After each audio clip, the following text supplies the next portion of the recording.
तो चलिए बढ़ते हैं अगली खबर के साथ। भोपाल से जुड़ी खबर है, जहां विश्व मृदा दिवस यानी कि इस खास मौके पर Yogesh Sharma senior agriculture development officer MP सरकार ने मिट्टी संरक्षण के महत्व पर खासा जोर देते हुए बताया है कि स्वस्थ वातावरण और सुरक्षित भविष्य के लिए सबसे पहले मिट्टी को स्वस्थ रखना बेहद अनिवार्य है।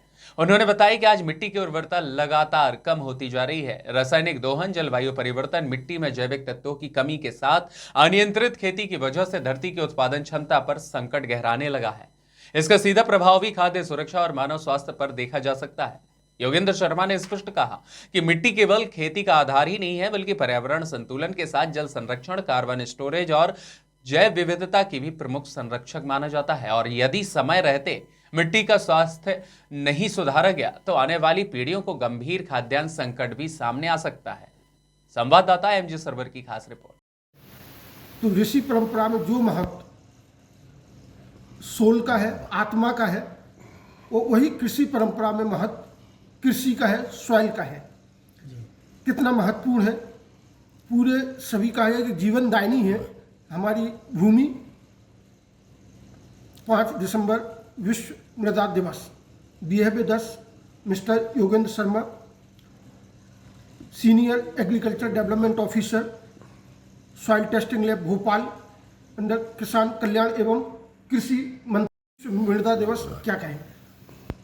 देखिए, आज विश्व मृदा जगत है, मृदा दिवस है। इस पे मैं ये कहना चाहूँगा कि जो सॉइल है वो खेती के लिए सबसे इम्पोर्टेंट, आज की तारीख में सबसे इम्पोर्टेंट विषय है। खेती के अनेक मापदंड हैं। कई खेती बुआई से लेकर और प्रोडक्शन तक, उत्पादन तक, खेती में कई विषयों का समावेश होता है।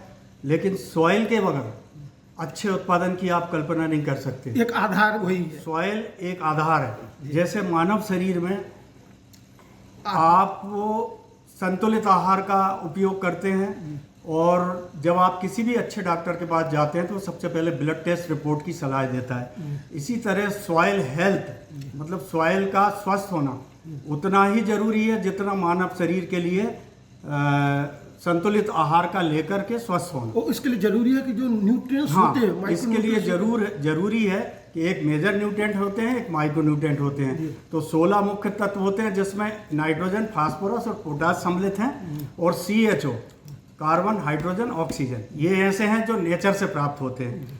इसके अलावा कुछ माइक्रो न्यूट्रिएंट होते हैं, जैसे आपके कॉपर, सल्फर, जिंक, बोरान।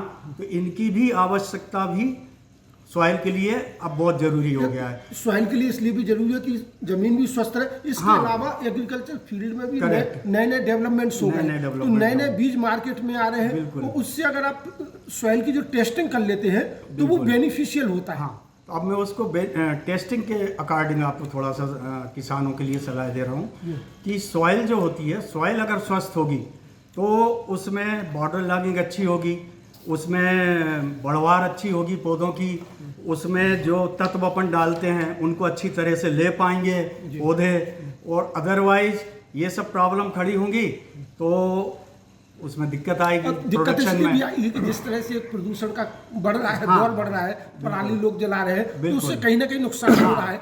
पराली जलाने से सबसे बड़ा नुकसान हो रहा है जो हमारे नेचुरल कंट्रोल है, जो बैक्टीरिया होते हैं फायदे वाले, जो ऑटोमेटिकली फायदा पहुंचाते हैं प्रोडक्शन को, तो बैक्टीरिया पराली जलाने से मर जाते हैं। तो अच्छी सॉइल जब हम रखेंगे तो उस पराली को, आजकल ऐसे सिस्टम आ गए हैं कि उनको हम उसी में मिक्स कर देते हैं, तो उसका नुकसान होने की बजाय फायदा होता है। तो स्वास्थ्य धारा मायने रखती है, और उसके लिए सॉइल टेस्टिंग लिए भोपाल यहाँ की भी सेवाएं आप प्राप्त कर सकते हैं। यहाँ पे सेवाएं हैं किसानों के लिए। मैं कहता हूँ कि अगर वो प्रोडक्शन लेना चाहते हैं अच्छा, तो सॉइल टेस्टिंग उनके लिए बहुत ज़रूरी है। वैसे हम लोग 3 साल में एक बार रिकमेंड करते हैं, और अगर वो लोग टेस्ट कराते हैं तो हम नाइट्रोजन, फास्फोरस, पोटाश और माइक्रो न्यूट्रिएंट पूरा यहाँ से फ्री ऑफ कास्ट किसानों की सेवा के लिए हम लोग तत्पर रहते हैं और करके देते हैं। सरकार ने अभी फ्री कर रखा है।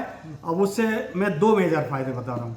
एक तो ये कि जैसा मैंने बताया था अभी थोड़ी देर पहले कि संतुलित आहार जैसे मानव शरीर के लिए जरूरी होता है, वैसे ही संतुलित उर्वरक मानव शरीर के लिए जरूरी होता है। और जो जीवाश्म होता है जिसको अपन कहते हैं कि जैविक कार्बन, वो जितना होगा उतना ही अच्छा प्रोडक्शन होगा। इसलिए आज जैविक खेती और प्राकृतिक खेती तक की बात हो रही है। तो उम्मीद करें कि जिस तरह से आप सीनियर साइंटिस्ट हैं at soil testing lab 1987 pass out from the one of the finest institution in agriculture from Jabalpur university, 1987 batch pass out. तो उम्मीद करें कि आपकी सेवाएं, आपका ये लाभ हमारी जो धरती है उसको मिलता रहे और किसान पैदावार भी बढ़ाए, एक स्वस्थ जीवन हम जिए। बहुत बहुत तो मैं सिर्फ एक चीज़ और बताना चाह रहा हूँ, अगर आप करना चाहते जी, कि एक तो आपका प्रोडक्शन जो है ये हम उर्वरकों की जो सिफारिश करते हैं उससे प्रोडक्शन अच्छा आता है। और दूसरी बात, जो वो महंगी खाद खरीदता है उसमें अगर खाद कम लगना है तो किसान भाई क्यों ज़्यादा खाद डाले, तो वो कम मात्रा में हम सिफारिश करेंगे तो उसको खाद के पैसे भी बचते हैं। और खाद में अब माइक्रो लिक्विड हाँ, फॉर्म में सबकी भी सिफारिश ज़्यादा करते अच्छा हैं। आता है। अब हमारे थोड़ा आर्या जी 2 मिनट बताएंगे। Ram Arya ji, development officer in soil testing lab से जो चैलेंजेज है, क्या आप जनरल पब्लिक से अपील करेंगे? मैं जनरल पब्लिक से यही अपील करूंगा कि सबसे पहली चीज़ है कि वो पराली ना जलाएं, क्योंकि पराली जलाने से एक तो प्रदूषण होता है। जो मृदा है, जैसे कि एक माँ बच्चे को जन्म देती है वैसे ही बीज ज़मीन में जाता है, उसके बाद उसका अंकुरण होता है, जिससे कि उसके अंकुरण होने के बाद वो पौधा बनता है। पौधा बनने के बाद उससे हम उपज लेते हैं। अगर अपन पराली जलाते हैं तो कहीं ना कहीं वो सूक्ष्म तत्वों को, क्योंकि आग से कुछ नहीं बचता है, एक तो वो क्या कहते हैं प्रदूषण करती है, कार्बन डाइऑक्साइड फैलाती है, जैसे कि अभी भिन्न भिन्न टाइप की बीमारियां हो रही हैं, जैसे कि फेफड़ों की बीमारी हो रही है, खांसी हो रही है, क्योंकि इसमें पराली का भी कहीं ना कहीं से पॉल्यूशन है। इसके लिए मध्य प्रदेश शासन ने भी रोक लगाई है। माननीय कृषि मंत्री अजय सिंह कंसाना जी ने भी, माननीय मुख्यमंत्री श्री मोहन यादव सर ने भी लगाई है इस पर रोक। तो मैं किसान भाइयों से यही कहना चाहूँगा कि अधिक से अधिक हो सके पराली ना जलाएं और उसको जुताई कर दें। जुताई करने के बाद वो ऑर्गेनिक में कार्बन में वो बदल जाता है, उससे धरती भी स्वस्थ रहती है और उसमें सूक्ष्म तत्वों की संख्या बहुत हो जाती है, जिससे कि अपन को खाद देने की प्रोडक्शन इनकमिंग वो पैसा लागत कम होती है और उपज अधिक होती है। तो मैं किसान भाइयों से यही निवेदन करता हूं कि पराली को न जलाएं। 5 दिसंबर विश्व मृदा दिवस। बहुत बहुत धन्यवाद डेवलपमेंट ऑफिसर। Thank you.